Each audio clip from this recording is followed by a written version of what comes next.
بسم الله الرحمن الرحيم. ازيكم عاملين ايه؟ يا رب تكونوا بخير وبصحة وسعادة. اهلا بكم في قناة كرة اونلاين.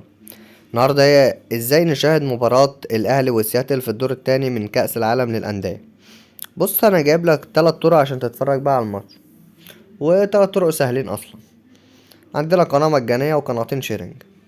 هنبدأ اول حاجة بالقناة المجانية، بس قبل ما نبدأ كده يا ريت تحفزنا باللايك، ولو انت اول مرة تشوفنا تنزل تعمل اشتراك في القناة وتفعل زر الجرس على الكل عشان يوصلك اي جديد.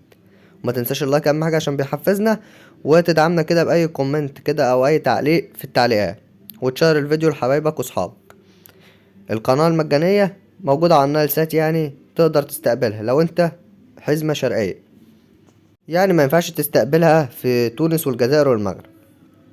هي قناه اي اي تي في، موجوده على النايل سات والتردد بتاعها قدام حضرتك اهو.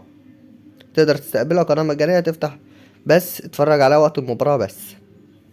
بعد كده هنخش على تاني قناة، وهي قناة سبورت 3 HD، موجودة على القمر آموس 4 غرب، ترددها قدامك 10 971 30,000 عمودي. برضو تقدر تستقبل القمر ده من أسهل إقمار الشيرنج. بتفتح بإيه؟ بتفتح بسيرفر سيسكا.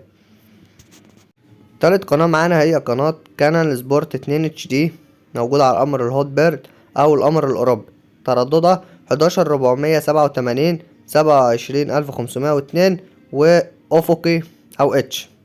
قناة برضو موجودة على القمر الأوروبي. تقدر تستقبل الطبق من أول طبق، القمر من أول طبق 85 وانت طالع عشان يجيب معاك إشارة حلوة. وبتفتح برضو بسيرفر سيسكان. ما تنساش اهم حاجه اللايك، وتقول لنا تعليق كده حلو في التعليقات. وما تنساش برضو تشترك في القناه لو انت لسه ما اشتركتش عشان يوصلك اي جديد. كده بيكون الفيديو خلص. اشوفكم على خير. سلام.